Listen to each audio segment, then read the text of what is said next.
Lorsque l'on évoque les costumes traditionnels régionaux, ce sont bien souvent les coiffes ou les vêtements d'apparat qui viennent à l'esprit. Or il est un élément essentiel, la parure, le bijou. En Bresse bourguignonne, le costume féminin s'ornait d'un collier qui formait la parure traditionnelle des femmes aisées. Les matériaux, le décor, le nombre de plaques et de chaînes se déclinaient en fonction de la richesse de la famille. C'était la plus belle pièce du costume folklorique, mais elle ne semble pas avoir été portée avant le XIXe siècle. Ce collier pouvait être offert au moment des fiançailles par le jeune homme à sa fiancée. C'était également un cadeau de mariage, du marié à la mariée, d'où peut-être son nom, l'épouse se trouvant enchaînée à son mari. Souvent l'une des trois plaques, celle du centre, portait l'inscription « À moi, souvenir » ou « Pense à moi ». Le qualificatif « esclavage » ferait référence à l'abondance des chaînes qui composent ce collier. En effet, il était formé généralement de plusieurs chaînettes entremêlées, de 2 ou 3 larges plaques rondes ou ovales garnies d'émaux, quelquefois même enrichies de pierres plus ou moins précieuses ou de paillettes d'or disposées sur plusieurs rangs.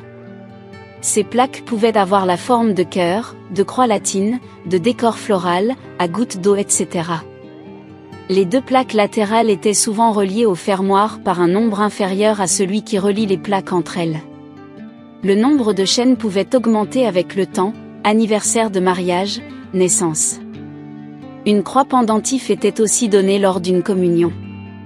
L'objet, qu'il soit collier ou croix, devenait un présent d'exception et son usage semble étroitement lié à l'ancrage et à la préservation de rites de passage, eux-mêmes inhérents à des croyances et à des actes civils.